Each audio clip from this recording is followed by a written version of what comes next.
I have these books. All old books are heavy. The paper is so heavy. But this is American Historical Documents. Excuse me, the Harvard Classics.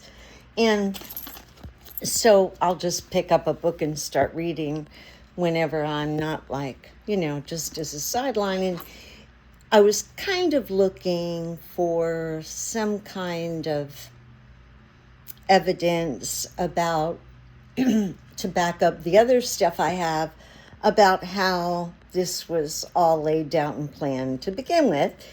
And I was just reading in here about Columbus, and he was reporting back to Portugal or Spain or whatever, and telling them about how beautiful this place was, right? And so he says that he stopped at all the rivers going up and down, from Hispaniola, San Salvador, and how beautiful it was, blah, blah, blah. And then he says, at every stop, I made friends with the natives, and I gave them everything I had. Well, yeah, he did. And then they came back and they kept taking everything they had until they slaughtered and murdered them and gave them treaties for the ones that were left, and kept pushing them and breaking the treaties, because we all know what a treaty is with the West. It's not worth the paper it's written on. None of it. And then I was thinking about how when they got here, the Mayflower Compact and all that, and you read it and you think, now, they're in a boat, they're not sure where they are, and they have this eloquent speech that makes its way all these years. It's like, okay, can we wake up here? And can we start using our brains and questioning everything instead of just buying the bullshit we're handed? I mean, I thought this was God's given country, the strong arm of the world that was caring for everybody. It's the opposite. We're the bullies that take whatever we want. And then I learned about colonialism. I had no flipping idea. And I liked history. But I didn't realize that to colonize something was basically to rape it. It was just a setup to go in, take over, and take what you want.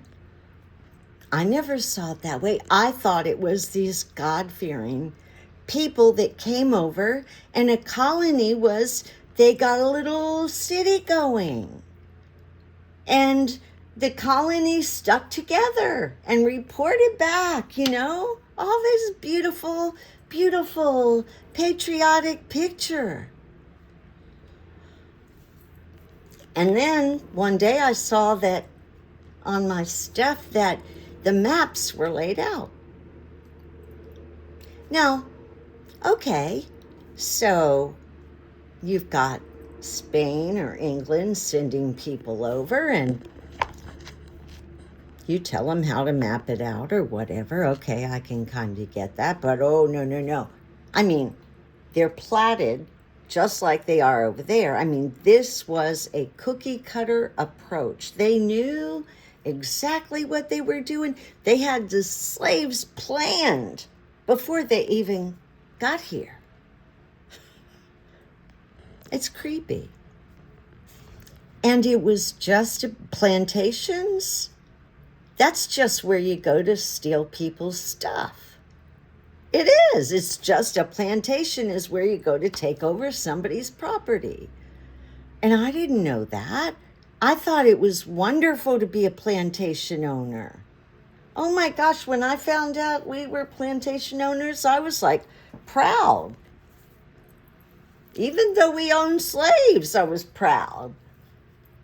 That soon disappeared with a little knowledge. The whole thing has been such a hoax.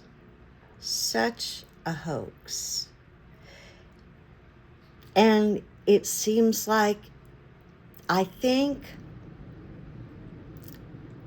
don't know. Sometimes I think that maybe George Washington and a group of them wanted to make this what they told us it was, but not really.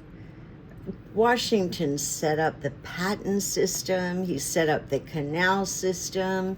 He was one of those genius type people. I forget, there's a name for them, where they are everything. It's like people were made different back then.